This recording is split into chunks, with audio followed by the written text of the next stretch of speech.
We all have that thought how most of the paranormal is somehow pinned to a shadowy ancient society that lurks in the corners of reality, explaining itself through bizarre coded messages and strange, twisted rites of the initiation. The word cult is synonymous with the otherworldly, something that is outside of our specific social safety, a threat to the very fabric of our own world, something that lingers in obscurity, gaining power as it remains hidden. The ancient world is littered with such instances, in some cases just a scrawling of a single word on a cave wall, but in others entire temples and caverns of worship. Kicking off at number 5, we have the Oracle of Delphi. At the very centre of the ancient Greek world is a strange, hidden chasm that has been thought as fuel for the netherworld for thousands of years. On the slopes of Mount Parnassus, underneath the colossal Temple of Apollo, the seeds of the Delphic mystery cult came into fruition. In essence, the Oracle of Delphi was a fortune teller, the high priestess of the temple, known as the Pythia, which in ancient Greek translates as the verb to rot, in reference to the slain, monstrous python at the centre of their belief. The Pythia would sit above a huge chasm deep in the bowels of the temple and breathe in a concoction from the depths below,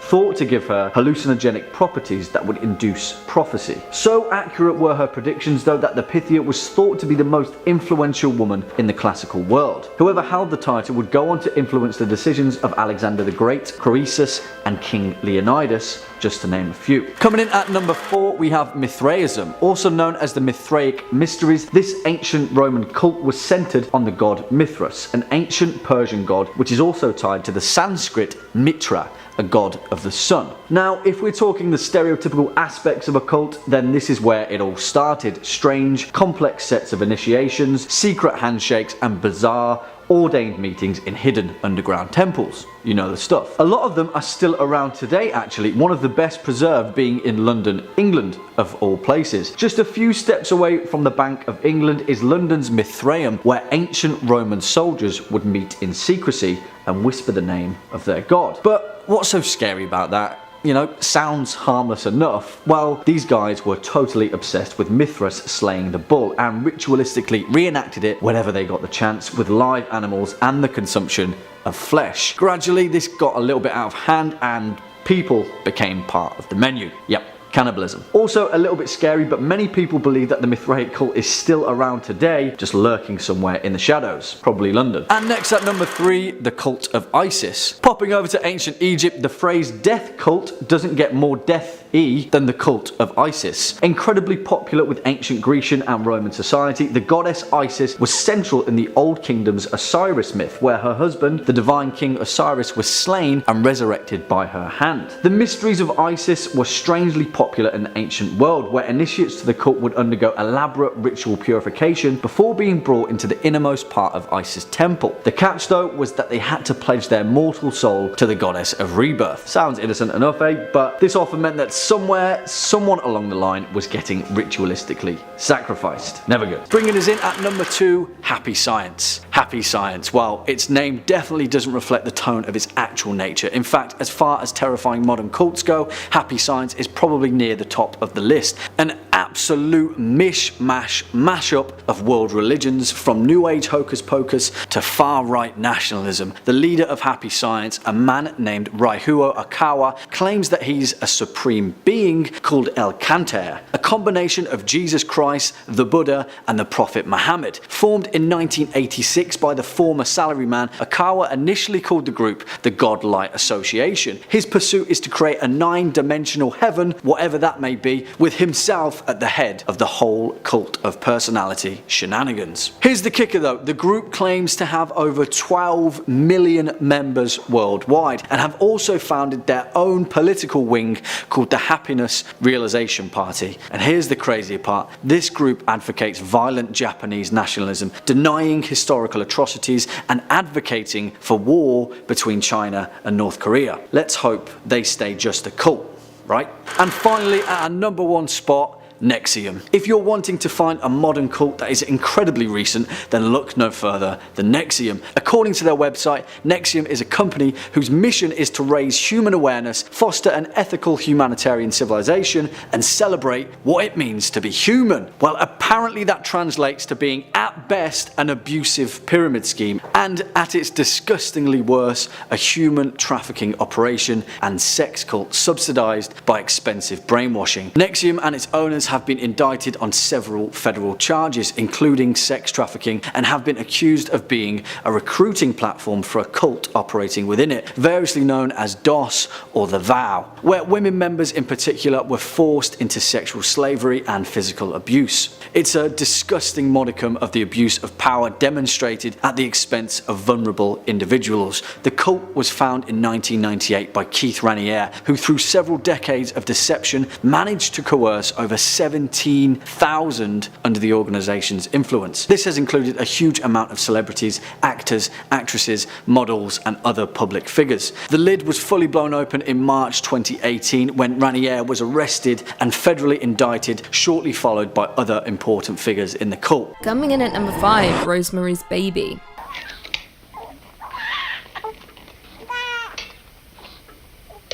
Roman Polanski's masterpiece, Rosemary's Baby, set the standard for many cultist horror movies, particularly in the way it reveals the cult, using a steady and slow build and paranoia, confusing us as to what exactly is even happening. This 1968 horror stars Mia Farrow and chronicles the story of a pregnant woman who suspects that an evil cult wants to take her baby for use in their rituals. However, it is quickly revealed that her husband has made a deal with the devil for success in his acting career, and the price is offering up his wife as a surrogate mother for something truly evil.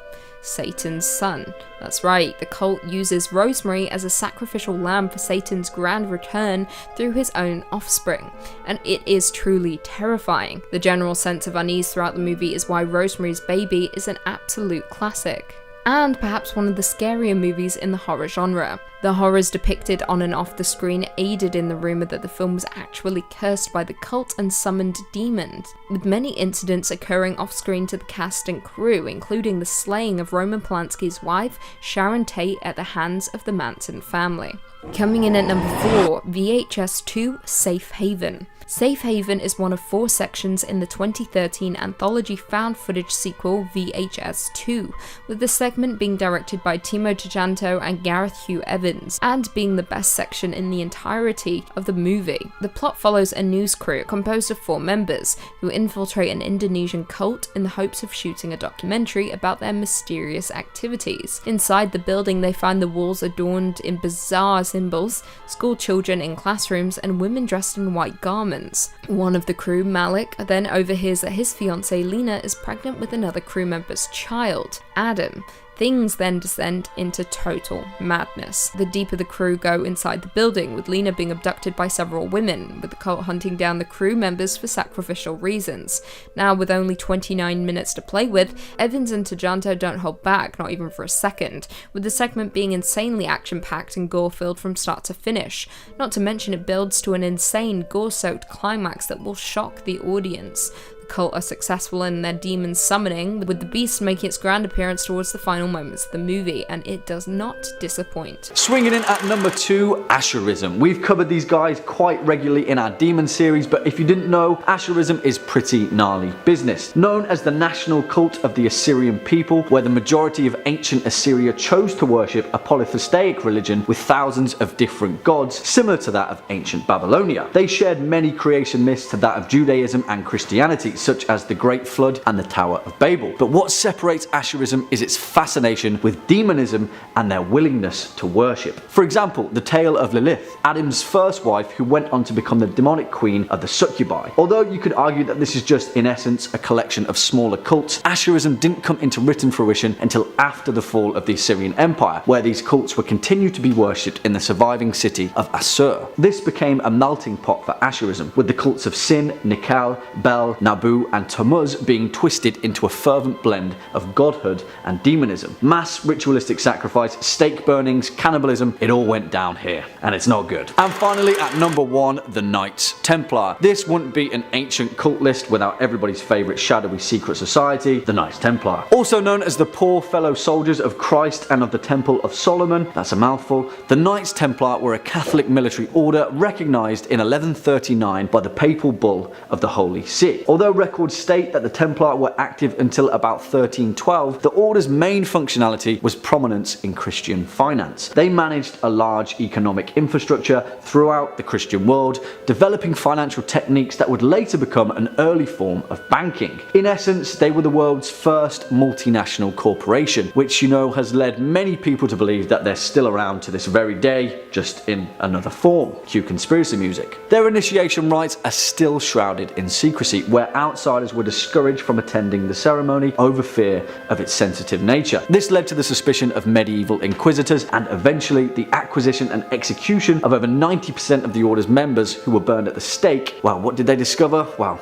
no one really knows, but it constituted a pretty harsh response from the church. Coming in at number 5, Gather the Daughters by Jenny Melamed. Jenny Melamed's debut novel, Gather the Daughters, transports readers to a post-apocalyptic colony ruled by tyrannical men. The futuristic community is shaped by sexism, censorship, and government-mandated procreation. The book has been compared to The Handmaid's Tale due to its depiction of female servitude. Now, as the novel's heroines come of age, they are confronted with depravity of the colony's traditions, and thanks to specific occurrences, a rebellion is sparked. Now, unlike The Handmaid's Tale, we're given very little information about life beyond the island the cult is residing on, with Melamed keeping us in the dark and just as frustrated as her characters. It's a captivating novel that inspires but at times sickens, but is mostly a meditation on the dangers of misogyny and fear. In at number 4, Underground, The Tokyo Gas Attack and the Japanese Psyche by Haruki Murakami. Published between 1997 and 1998,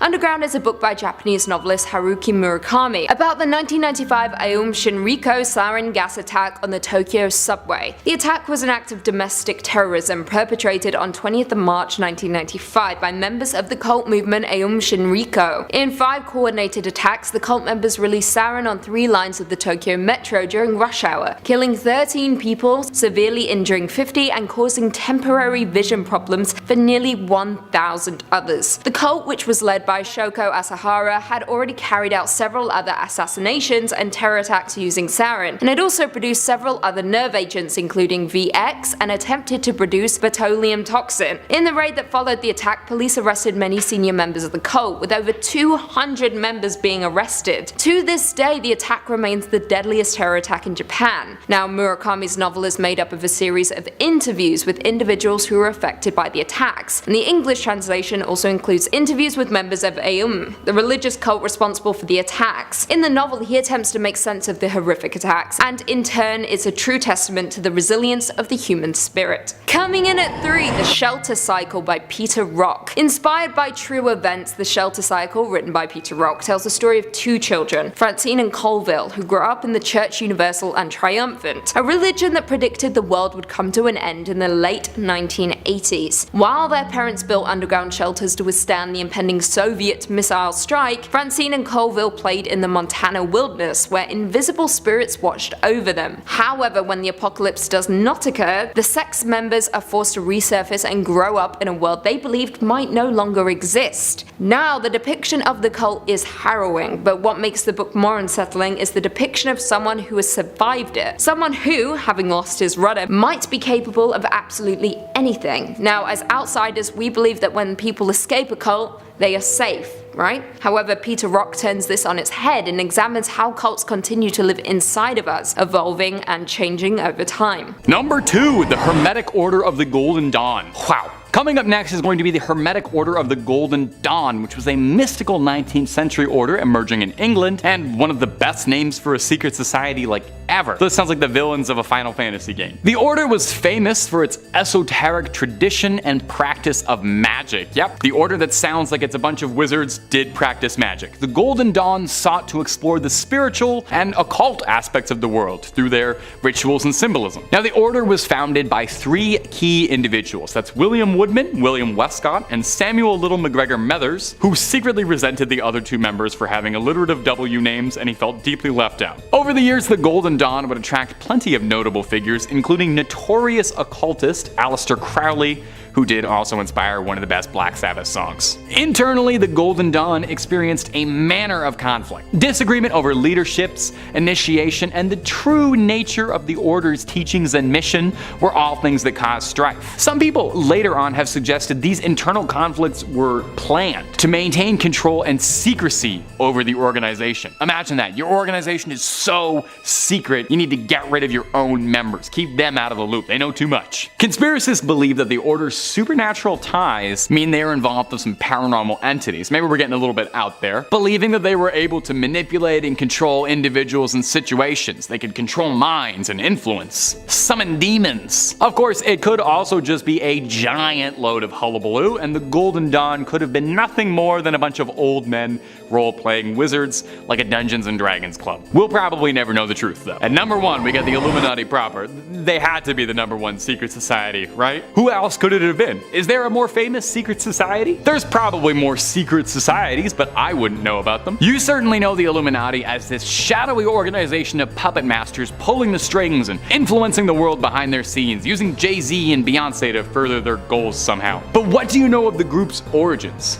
To separate the fact through the fiction, let me take you on a journey after a few minutes of Google searching. The infamously secretive Order's origins can actually be traced back kinda easy to a university professor named Adam Weishaupt in 1776. He taught natural law at a university in Bavaria and was orphaned at an early age. He was then raised by his erudite uncle, who fostered a love of knowledge in the boy. Adam loved knowledge and thought that consuming knowledge was life's greatest pursuit. He was very frustrated by countries and states that were dominated by religion, like his Catholic homeland of Bavaria. He was very anti-Catholic Church, a position that was not particularly looked upon with favor at the time. Now, Adam had envisioned a tight group of people who could challenge the church's stranglehold on information, and he saw a formal group in mind focused on illumination rather than suppression. There's definitely some irony in a group that's so famous now for secrecy and mystery that its original intention was to illuminate people. Initially, Weishaupt sought out the Order of Freemasons, believing that the Freemasons were exactly the men he was looking for, but he was denied entry. Frustrated, Adam chose to seek out his own people and dubbed his new group the Order of the Illuminati, but based his organization very strongly on the Freemasons. He borrowed their hierarchy, code names, clandestine dealings, a lot of their symbolism, and this is largely why people sort of mistake the two groups and correlate them together, lump them in with the same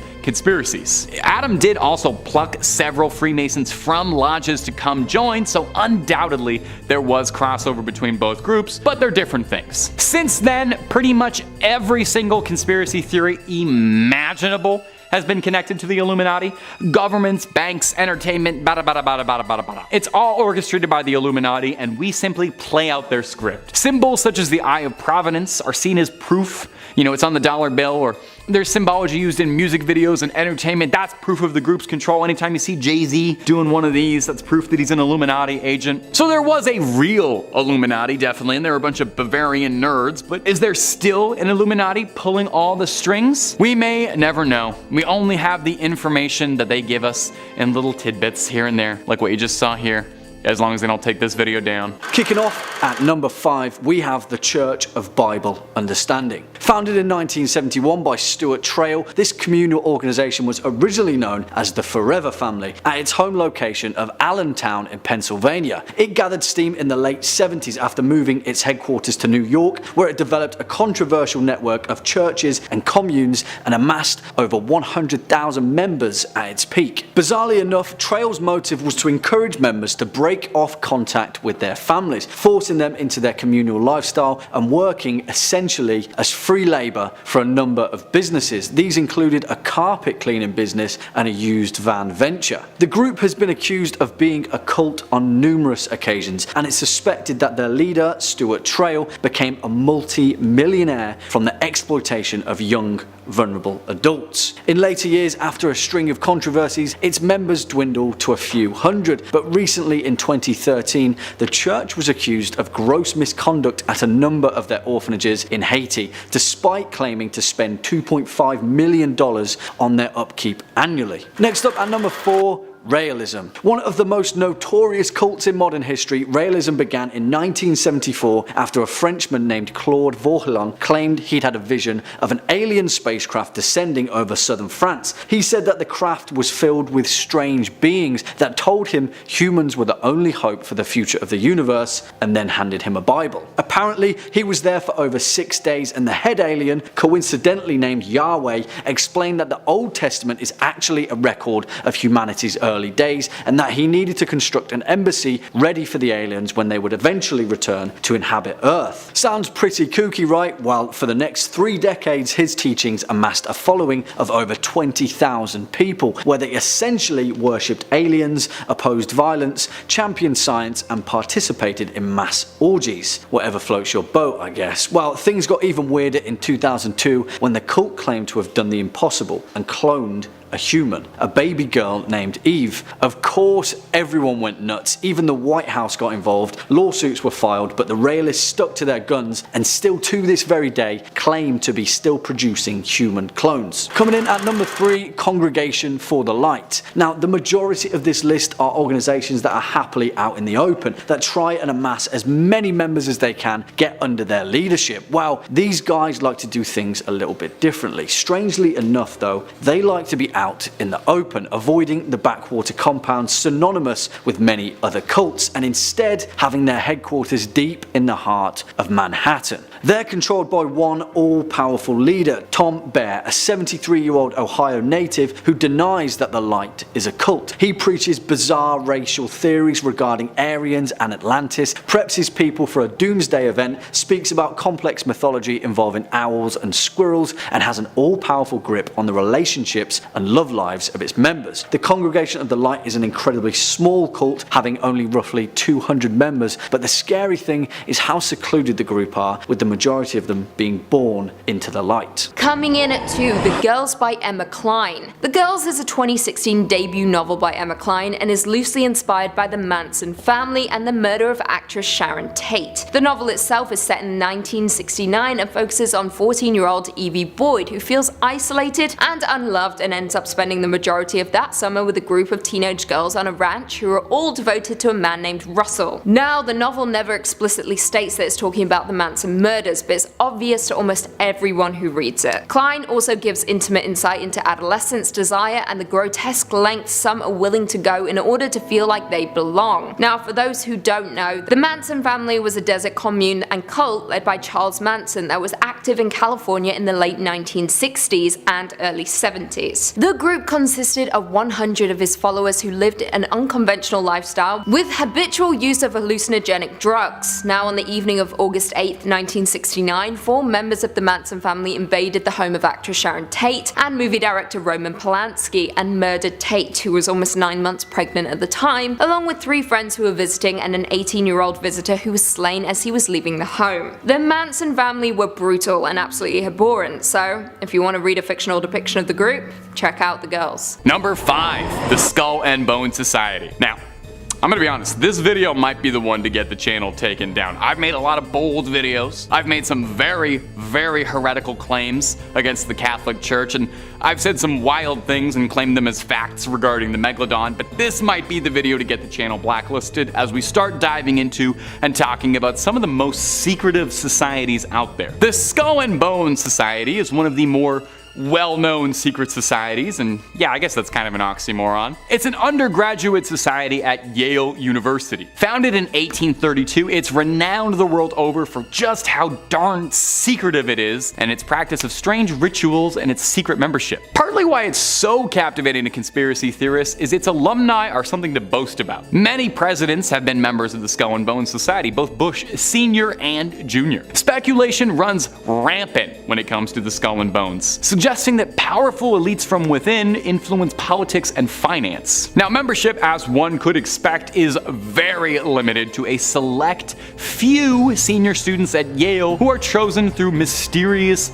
ways, okay? You need to work on a lot more than just your GPA. I don't even know how to get in or what the criteria is, but it's not just anybody. These initiates are referred to as bonesmen. The society's rituals are kept to the utmost secrecy, even after their time in the society. After you leave, you can't go around telling everybody about the Skull and Bones Society and all the stuff you got up to, and clearly no one's doing that because it was not easy to find information for this. Some suggest the society acts as a breeding ground for future leaders, wielding significant power in business, politics, and finance, while others believe they're part of a larger cabal of conspiracies with hidden agendas tied to the Masons and the Illuminati. Now, there is precious little information regarding the Skull and Bones out there. We know it exists. That much is true. And many powerful people have claimed or have been claimed to be the members. But as far as actual cold hard facts about what happens behind closed doors, we don't know a lot. I am but a humble YouTuber. I never went to Yale. If anyone wants to extend me an invite, I think the Top 5 Scary DMs are open. But for now, we know precious little about the infamous secret society. Now, we may not know a lot about the Skull and Bones, but we have lots of other secrets for you to unveil, from everything from Bigfoots, ghosts, conspiracies, ghouls, goblins, pretty much anything scary or freaky under the sun or above it, we've got a video or two on. So hit subscribe to Top 5 Scary. Please ring that little bitty bell so you don't miss a video.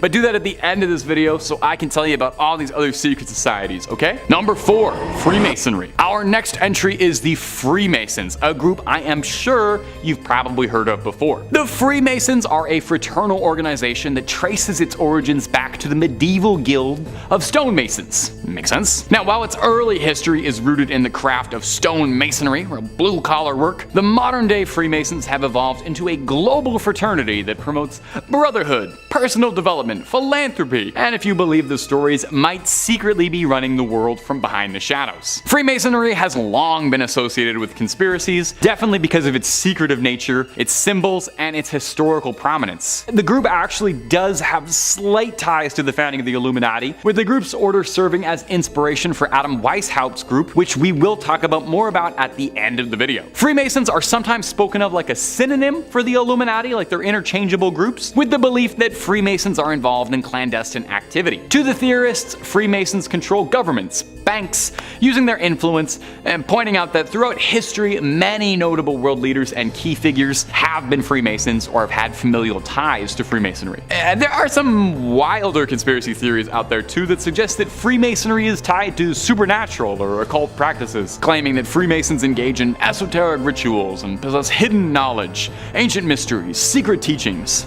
These beliefs make Freemasonry out to be a real secret kind of cult organization. Now, Freemasonry is real. Nobody's doubting that. Nobody's disproving that. The chances are actually pretty good that there's probably a Freemason lodge very close to where you live. The Freemasons boast brotherhood, fraternity, philanthropy, personal development, and they've got all these lovely things on their website, and I'm more than inclined to agree it really is just a place to hang out and rub elbows with other people, or is that all just a very convenient cover story to cover over the truth? Number 3, the Knights Templar. Now, perhaps you know this next group best as the villains of the Assassin's Creed franchise, or depending on your personal philosophies, the unspoken hero of the Assassin's Creed franchise, but that's another story. The Knights Templar were a medieval Christian military order formed in the 12th century to protect the pilgrims that were traveling to Jerusalem during the Crusades. Very, very quickly, the Templars grew in power, wealth, and influence, and this band of swordsmen quickly rose to establish a network all across Europe. Now,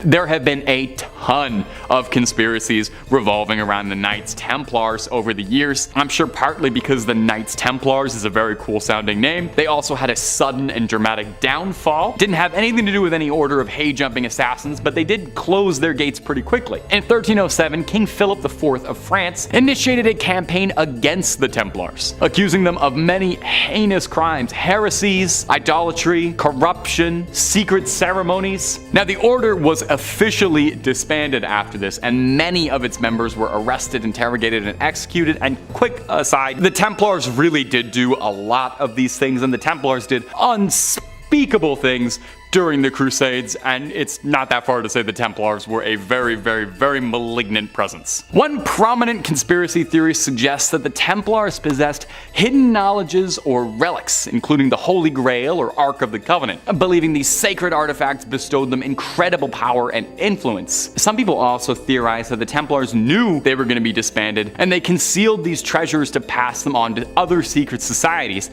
This shows up very, very prominently in Assassin's Creed, where the Templar Order sort of splinters off into all these different little groups, but holds on to these pieces of Eden, these powerful relics that give them all these powers. But I gotta stop talking about Assassin's Creed. Another theory links the Templars to Freemasonry, suggesting that the Order's traditions, symbolism, and rituals were passed down and sort of given to the Freemasons, which is why the Freemasons, the Knights Templar, and the Illuminati are so connected in conspiracy circles. Some conspiracists propose that the Templars survived their dissolution and the disbandment was just a cover story, and they're still operating their clinking swords together, having secret meetings. They went underground, established new organizations, and now they're rebranding themselves. Some claiming that they played a role in shaping historical events such as the American Revolution or founding these modern banking systems, and eventually sort of snaked their way into every other general controlling the world conspiracy theory. Yeah, big ol' pause. Number 2, Aum Shinrikyo. Founded by Shoko Asahara in 1984, Aum Shinrikyo is a Japanese new religious movement and doomsday cult who first made headlines in the late 80s amid accusations that Asahara was forcing members to donate money to the group and holding them against their will.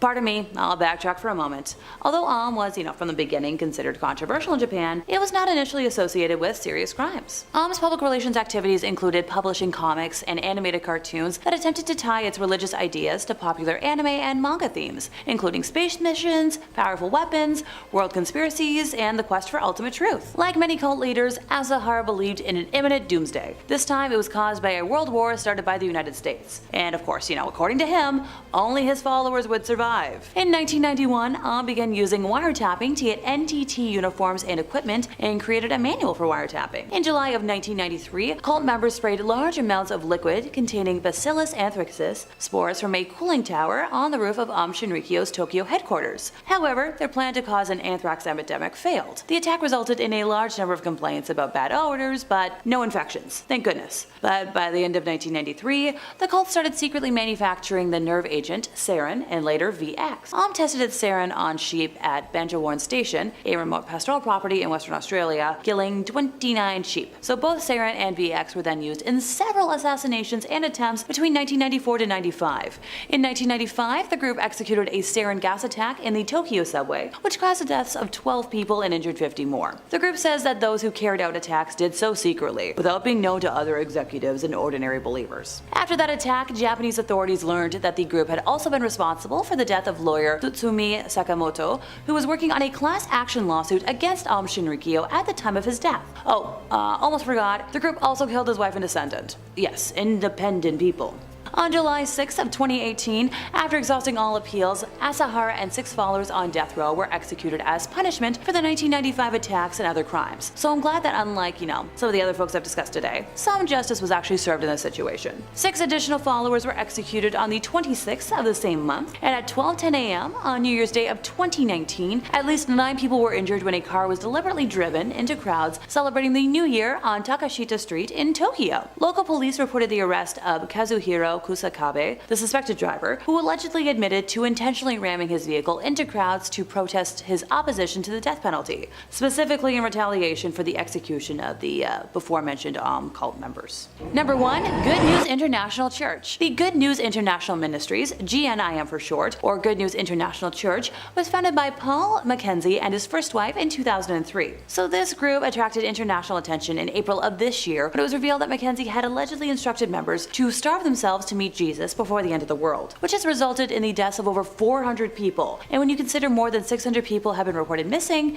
it's just a yikes situation. About 65 rescued followers were charged with attempted self-ending of life after they refused to eat during their stay at a rescue center. The Doomsday Cult is adamantly anti-Western, and with amenities such as healthcare, education, and sports being dismissed as evils of Western life, and with Mackenzie condemning the United States, the United Nations, and the Catholic Church as tools of Satan. Look, I'm all for condemning the Catholic Church, but calling it a tool of Satan feels like an oxymoron. The group devotes much of its teachings to the end times, ergo they've been dubbed a Doomsday Cult, the definition of which is a cult that believes in apocalypticism and millenniarism, including both these, that predict disasters and those that attempt to destroy the entire universe. Mackenzie founded the GNIM in 2003 and accumulated a sizable following, largely due to convincing his followers that he could speak directly with God. Beginning in the late 2010s, Mackenzie's church began to receive a renewed wave of scrutiny regarding the internal practices of the organization, particularly in 2017 when Mackenzie and his wife faced several charges relating to the church. He was chastised for inciting students to abandon their education after denouncing it as ungodly, as well as radicalizing and denying medical care to them afterwards. Several students died as a result, and in 2017, 93 students were rescued by government authorities from the group. After another arrest in 2019, he departed Malindi and headed to the Shakahola forest, where the mass starvation occurred earlier this year. Now, Mackenzie did not join his followers in the mass starvation. In fact, a dietary menu was found on the wall in one of the special houses in the forest, believed to be his resting room. He's currently under police custody as the process of exhuming the bodies continues.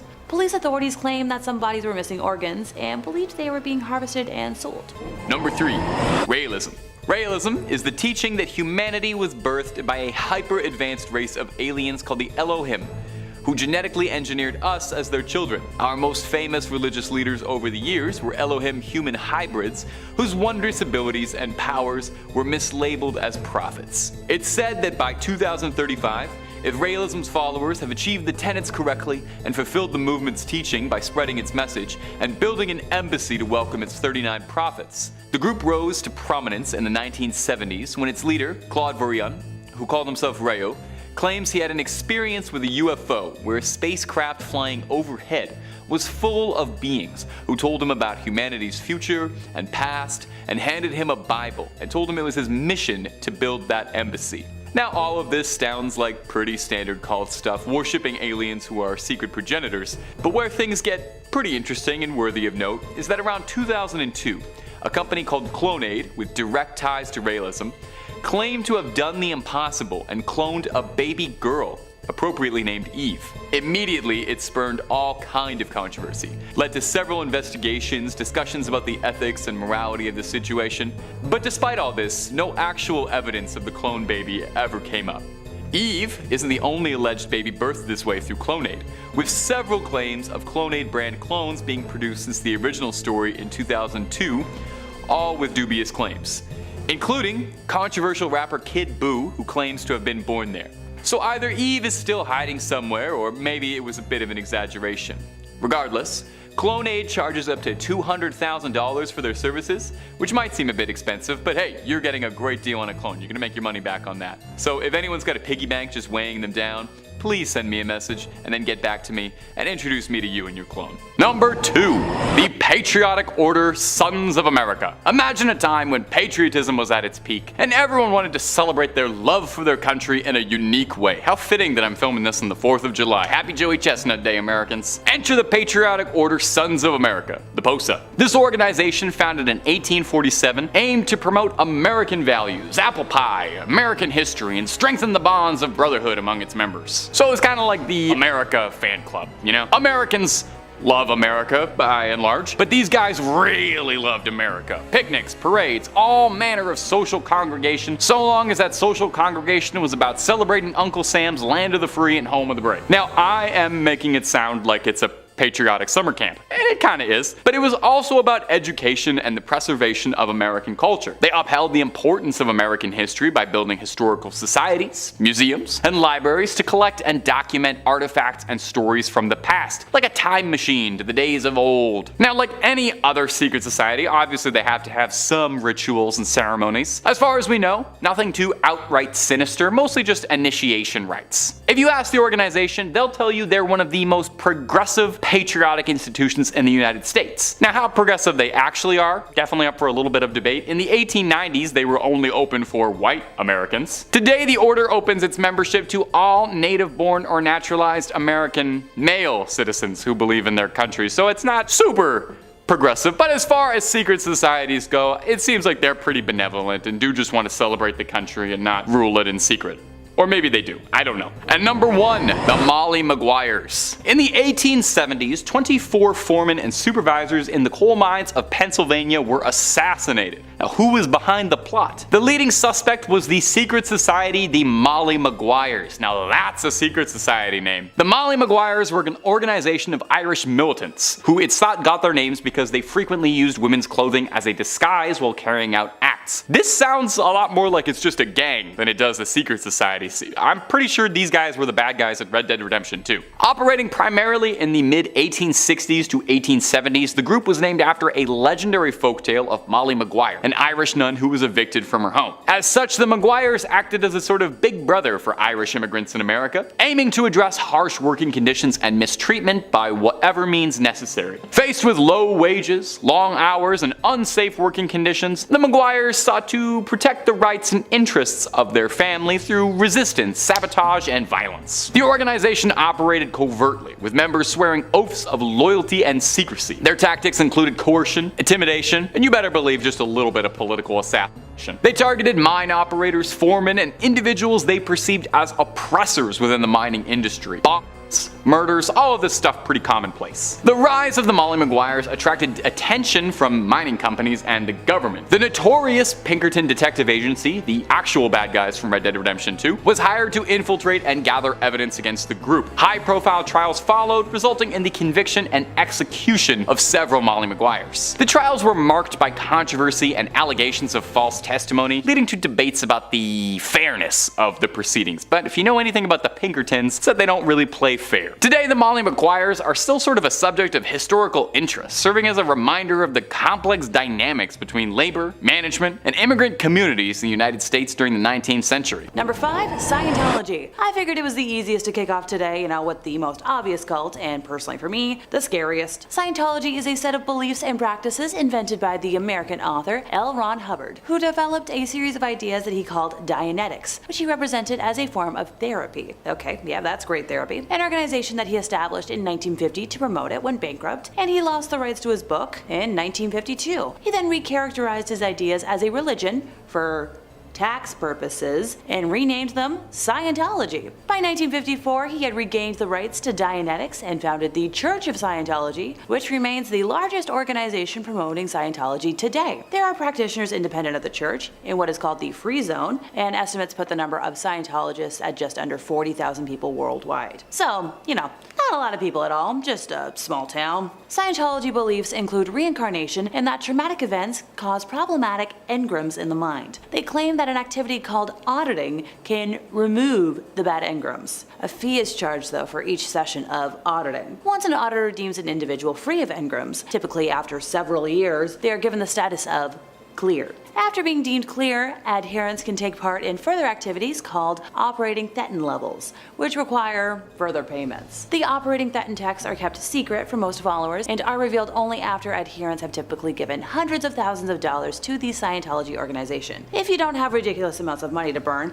don't worry, they're freely available online on sites such as WikiLeaks. And if you don't want to waste your time, these texts say past lives took place in extraterrestrial cultures. Look, I don't agree with Scientology, but I do agree with aliens visiting Earth. But these involve an alien called Xenu, described as a planetary ruler that existed 70 million years ago who brought billions of aliens to Earth and killed them with thermonuclear weapons. Yeah, I totally believe that. Despite being kept secret from most followers, this forms the essential mythological framework of Scientology's crazy Logic? Question mark? From soon after their formation, these groups have generated considerable opposition and controversy, in several instances because of their illegal activities. In 1967, Hubbard established a new elite group, the Sea Organization, or Sea Org, the membership of which was drawn from the most committed members of the church. By 1981, the 21-year-old David Miscavige, who had been one of his closest aides in the Sea Org, rose to prominence. Hubbard died at his ranch in Creston, California on January 24th of 1986, and Miscavige succeeded Hubbard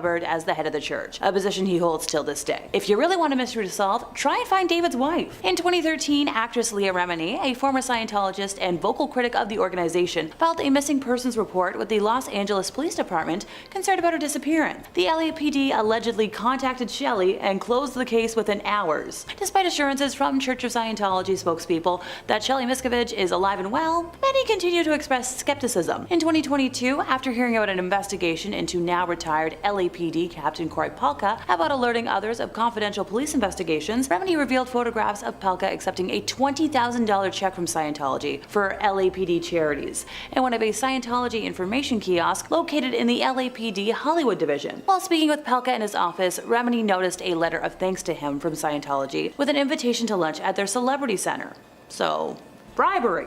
As of 2023, Shelley Miscavige's whereabouts remain unknown, and who knows if we'll ever know. In the 1970s, Hubbard's followers engaged in a program of criminal infiltration of the US government, resulting in several executives of the organization being convicted and imprisoned for multiple offenses by a US federal court. Now, Hubbard himself was convicted in absentia of fraud by a French court in 1978 and sentenced to 4 years in prison. And in 1992, a court here in Canada convicted the Scientology organization in Toronto of spying on law enforcement and government agencies and criminal breach of trust, later upheld by the Ontario Court of Appeal. The Church of Scientology was convicted of fraud by a French court in 2009, a judgment upheld by the Supreme Court of Cassation in 2013. The Church of Scientology has been described by government inquiries, international parliamentary bodies, scholars, law lords, and numerous superior court judgments as both a dangerous cult and a manipulative, profit-making business. I could talk about them for hours and just how awful they are, so let me know in the comments if that's, something y'all would be interested in. Number 4, Family International.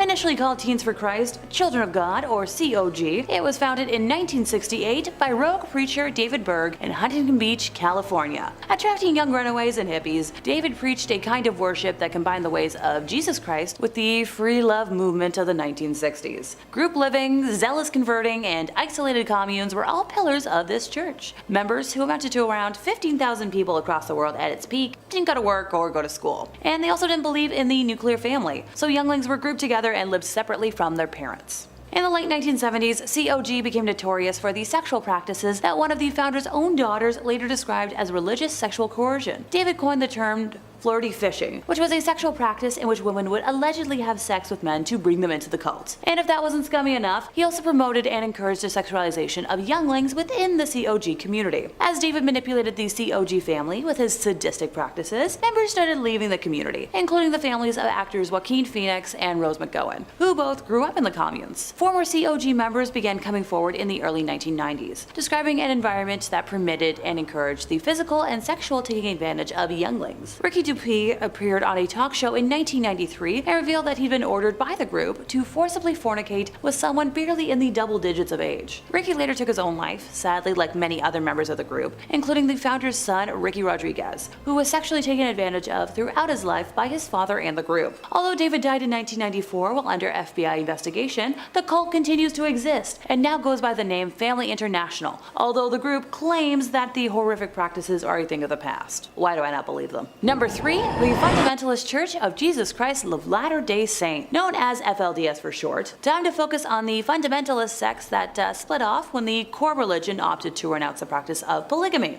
Technically speaking, polygamy is the practice or custom of having more than one wife or husband at the same time. And while I'm not judging multiple partners or open relationships when they're consensual or of age, there's a lot of ick to unpack here. It is estimated that 6,000 to 10,000 members reside within the congregate sister sites of Hilldale, Utah, Colorado City, Arizona, El Dorado, Texas, West Cliff, Colorado, Mancos, Colorado, Creston and Bountiful, British Columbia, and Pringle, South Dakota. Those who wished to continue the practice remained Mormon, but on their own terms. Polygamy remains, illegal, and in 1953, an entire FLDS community was arrested in Short Creek, Arizona, otherwise known as modern-day Colorado City, and most had their little ones taken from them for safety. A compound in Texas was raided in 2008 after Child Protective Services was made aware of allegations of poor living situations. Over 400 younglings were taken from the compound and placed in CPS custody. So I remember hearing about the raid while watching the Oprah Winfrey Show with my mom, of all things. If my brain serves me right, it was about 10 months after the raid when all of the younglings were returned to the Yearning for Zion ranch, and it was such huge news that she was being granted access to this top secret compound. Leader of the FLDS, Warren Jeffs, remains in his position, despite being in prison for life after acts against minors. Coming in at number 3, we have Children of the Corn. Children in horror movies are already creepy, but put them in a cult composed solely of children, then you have a recipe for absolutely terrifying scares. Children of the Corn, based on the book of the same name by Stephen King, is a supernatural folk horror starring Linda Hamilton and Peter Horton, and is set in a fictitious rural town of Gatlin, Nebraska. The film tells the story of a malevolent entity referred to as He Who Walks Behind the Rose, which entices the town's children to ritually murder all the town's adults and a couple driving across the country to ensure a successful corn harvest. As the couple arrive in the small, seemingly abandoned town, they discover the congregation of children led by a girl named Rachel, with them performing a cultural birthday ritual for Amos by drinking his blood from a pentagram-shaped cut on his body. Amos has turned 19, therefore is considered old enough for his passing, joining their god in the cornfield. Now, while the movie as a whole was a little disappointing, it does deliver on the horrors of cults. Not to mention there were 7 sequels, with the first being far superior. The cult movie in turn gained a cult following, with it being a hit among movie lovers. Coming in at number 2, we have Hereditary. One of 2 Ari Aster movies on our list, Hereditary was a surprise horror movie, with the reveal of its cult being kept a secret for much of the movie, making it incredibly unexpected when it begins to unfold.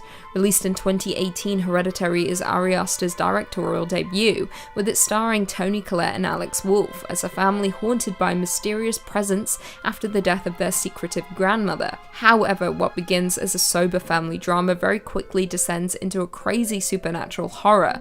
What begins as a slow burn quickly catapults into a disturbing horror after an incident involving the family's son and daughter, leaving viewers covering their mouths. As a result of the incident, the mother, Annie, is forced to turn to a support group member, Jones, for support, learning ways she can contact the realm of the supernatural. However, this has devastating consequences, with her awakening something that should never have been awoken. Viewers very quickly learn that a demon-worshipping cult are the true causes of the family's misery and pain. Worse still, Ari Aster plants Easter eggs throughout the movie as a way of warning us of things to come. However, saying that, most of us may have missed these subliminal messages, but what I can say is, the wall-crawling demon was revealed long before the last 30 minutes of the movie, with the cult being there all along, watching the family and waiting for their moment.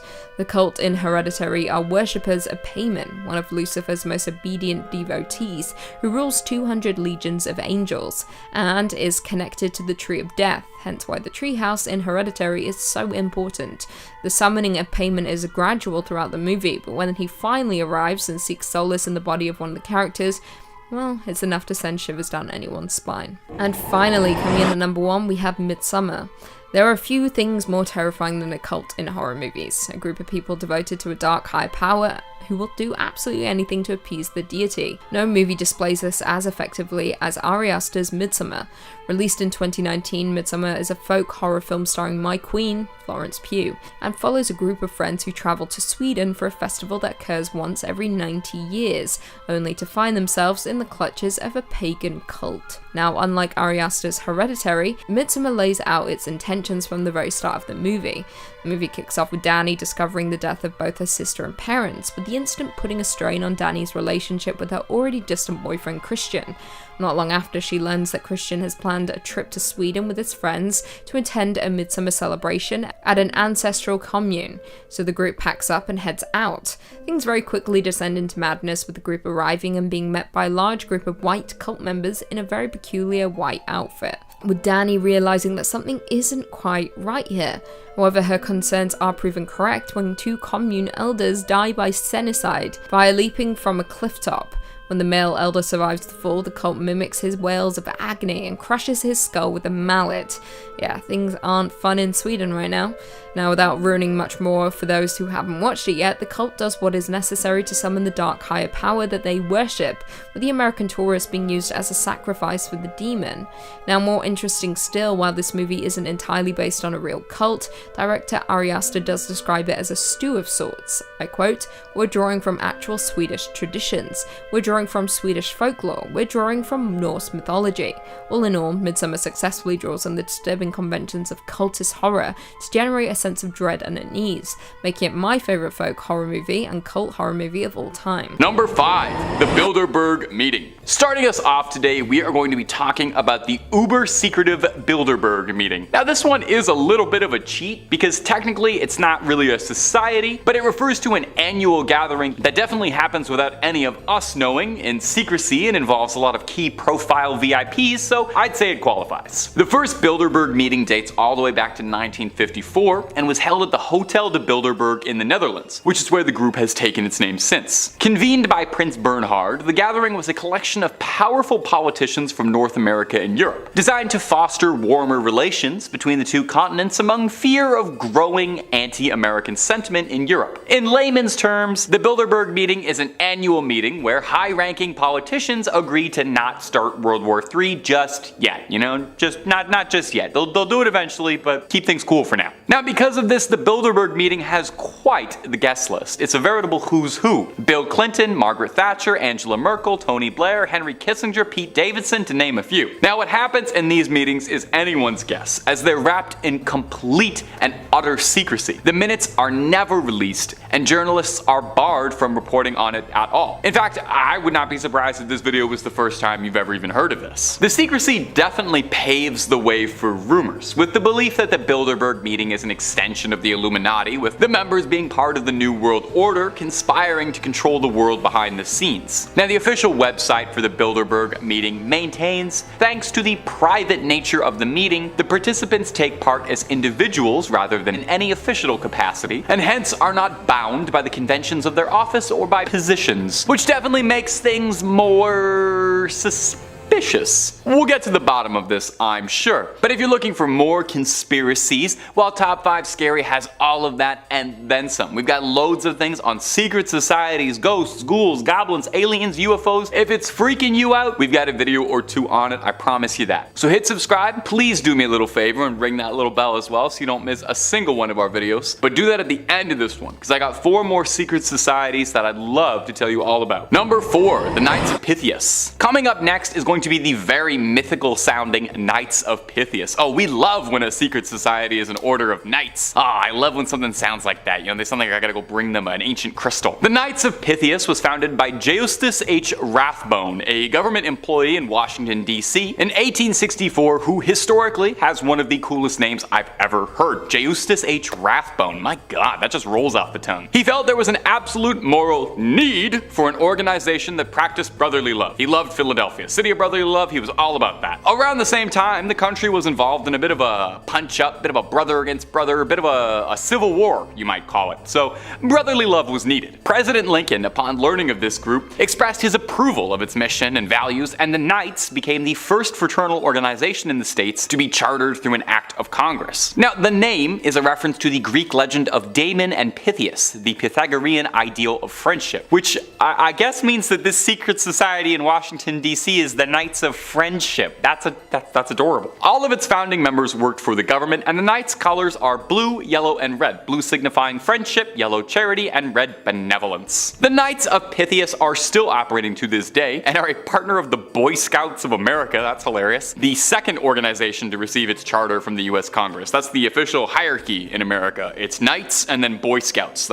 Now, interestingly, the Knights of Pythias, despite their very, very cool name, may very well be one of the only only secret societies no one is writing any conspiracy theories about. And I was looking, I really was, but the people in the tinfoil hats are not interested in the Knights of Pythias. Maybe it's because, unlike most other secret groups, the Knights really boldly announce that they're just all about friendship, and maybe people suspect they're not hiding anything, and maybe they're just totally genuine and all about friendship. That won't do for me. I think the whole friendship thing is a complete angle. I think the Knights of Pythias are doing something subliminal, something. They're hacking the airwaves somehow. We'll look into that. We're gonna get back to this. Number 3, the Independent Order of Odd Fellows. Oh, the Independent Order of Odd Fellows. Well, finally, a secret society that's right for me. How do I gain entrance to this? Well, while I figure that out, I'll mull over the history with you. It's unknown when the Independent Order of Odd Fellows was founded for sure, but the first reference of it ever written comes in 1812 and references George IV. Before he was named Prince Regent of the United Kingdom, George IV had been a member of the Freemasons for a while. He wanted a member of his family to come join the Freemasons with him and was hoping that his royal connections and purse strings would be able to bypass the lengthy, complicated initiation process. Unfortunately, no one is given such freedoms to bypass Masonic initiation rites. Come on, you should have known that. So George, bittered by an order that wouldn't have him, splintered off to form a rival club, the Independent Order of Odd Fellows. Love the name. Although the website for the order claims that it was started all the way back in 1066, although there aren't as many sources to cite this. Much like the Knights, their guiding principles are the principles of friendship, love, and truth, and its members strive to live by these principles in their daily lives. The organization is non-political and non-sectarian, welcoming individuals from all walks of life and creeds. Are you also getting a bit disappointed that a lot of secret societies on this list have mainly said that they just do like charity work and like helping out around town and getting people the help they deserve? No, come on. Where's the secret soldiers? Where's the lizard people living under the White House? None of this is showing up yet. The Order of Odd Fellows places an emphasis on community service. Its members engage in various charitable activities. They provide relief to the needy. They assist the sick and disabled. They offer scholarships and educational opportunities. Do you guys not conceal any Martians or any UFOs or anything? You just go around giving homes to the elderly and orphans? Gosh, are there any secret societies that are trying to control the world still? Now, regardless of how the Order got its start, the Order is strong and still going today. The club has counted several British Prime Ministers among its rank, Winston Churchill and Stanley Baldwin, to name a few. Number 2, the Church of Bible Understanding. Hey, real quick for me, what's your favorite Seinfeld episode? Yeah, I probably could have guessed it was the comeback or the contest, and those are both great answers. But what about the checks, where George gets involved with that group of carpet cleaners who end up trying to recruit for a cult, and he's all mad they want his boss, but they don't want him? That's the kind of shenanigan that could only happen to Costanza. Turns out that episode was based on a real group called the Church of Bible Understanding, although at the time they were going by Christian Brothers Carpet Cleaners, no doubt where the idea came from. This undertaking was one of the group's many noble business ventures, including a used van business and a New York chain of used antique stores. Like most cults, the group was led by a charismatic figurehead, one Stuart Trail, who maintained to his followers that only he was capable of understanding the Word of God and understanding how to annoy George Costanza. Their leader was expelled from the Pentecostal church he worshipped at in the early 70s, and after his expulsion, refused to give up the dream and formed his own church, promising a communal lifestyle of salvation. And if reports from former members are to be believed, hard work for below minimum wage. Members were isolated from their friends, families, and communities and encouraged to devote themselves wholly to the church. Besides a less than flattering appearance on Seinfeld, the group most recently made headlines after an orphanage they built in Haiti had burned to the ground. After several claims that orphanages the group had been producing in Haiti had been extremely substandard, shoddy, overcrowded, and dirty. The leader, Stuart Trail, passed away in 2018. Current estimates suggested the group has dwindled down from thousands of members in its heyday to just dozens now. And there's no word if Larry David was ever a member or associated. Number 3 on this list is the Fundamentalist Church of Jesus Christ of Latter-day Saints. You guys might be familiar with this one right now, as it's currently very popular. Netflix just released a documentary about this cult, so if you want a more in-depth summary of what went down, definitely go check that out. Ranker says that this cult was an offshoot of Mormonism that's constantly in the news for unsavory reasons. FLDS openly embraces polygamy, which the mainstream LDS outlawed a century ago. The group has anywhere from 6,000 to 10,000 members in rural Utah and Arizona, with the group having almost total control of 2 small, linked border towns in 2 states. While Mormon splinter groups had been around long before, the FLDS was incorporated in 1991 by a group of men who had been excommunicated by the church. They went through a range of leaders who all declared themselves prophets until being taken over by Rulon Jeffs in 2002. He passed shortly thereafter and his son Warren took over. It was under Warren Jeffs that the FLDS practices of child marriage, bigamy, incest, racism, abandonment of teenage boys all became public knowledge. Jeffs was sent to prison in 2007 but continues to be the de facto head of the church while his successors squabble for power. This cult certainly isn't as powerful as it once was, and you have to imagine that as time goes on and more people are educated on what this cult did in the past, that will continue on a downward trajectory. But for now, they still aren't totally finished, and if you wanted to, then you could join this group. Absolutely do not do that though, because these people get up to some very weird and often illegal things. Like the leader was literally sent to jail and is still there rotting away. I would not want to get myself into a situation where I'm anywhere close to the people that support that guy. Number 2 on this list is the Nuwaubian Nation. This one is absolutely nuts, guys, so strap in. Ranker says, formerly known as the United Nuwaubian Nation of Moors, this is a cult of personality based around founder Dwight York, combining Christianity, ancient Egyptian iconography,